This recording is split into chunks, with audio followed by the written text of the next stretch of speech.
prominent member of the mongrel mob's notorious chapter has called for the gang to leave behind its criminal roots and to start helping out young Māori.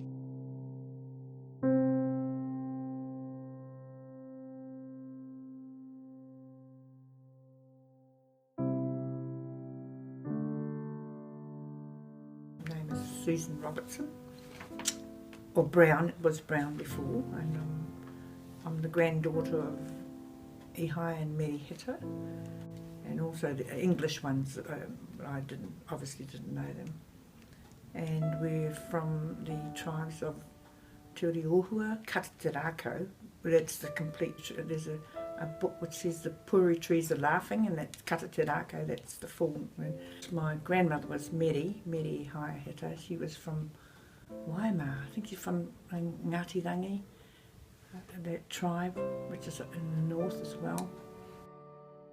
Well, as my Uncle Bob said, and that's him there, Uncle Hape, because he had the club feet, and but my grandmother sort of bound them to straighten them, and he was one of 14 children.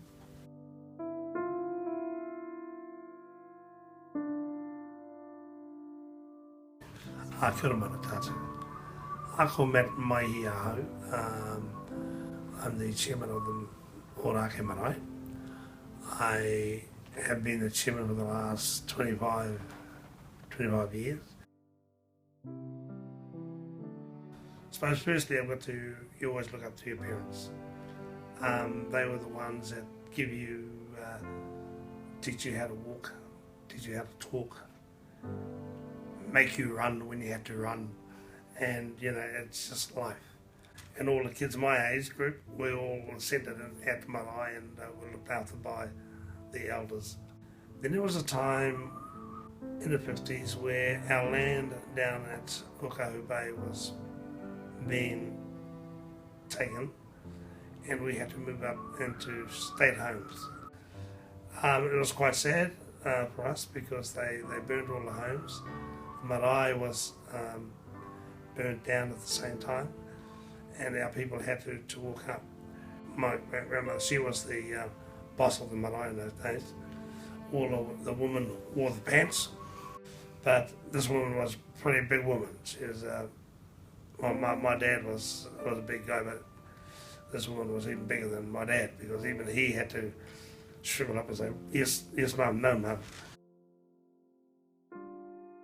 We lost a lot of our grandparents and granduncles all passed away down at the marae down the bottom, and of course it was just quite sad in those days from the stories that I was told. And 6 months later my grandmother died, basically because of hurt, of the loss of all the people that she grew up with had gone.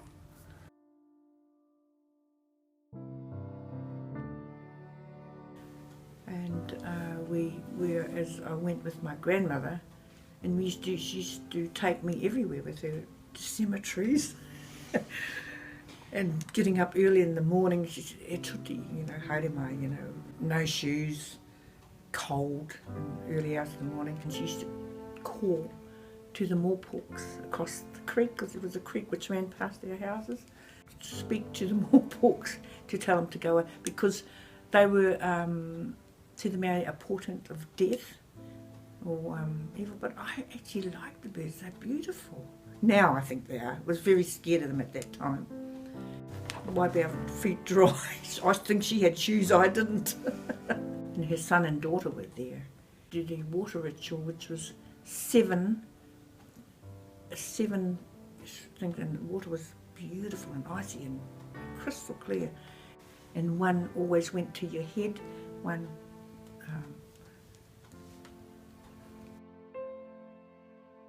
and when we left, we did the water ritual again. It's just water to marry as a clearing. And then, but before we went, when we went home, she would not go inside. She used to ask them to pass the bread out, and we used to wash our hands in the bread.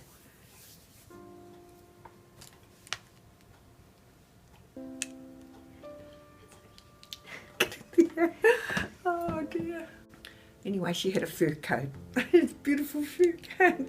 She always had silk stockings, and she used to knot them above the knee, and she always looked lovely. She had a black velvet hat. The day, and I say to the generation like yourselves, hey, you know, there's no reason why we can't keep moving forward, and don't look back.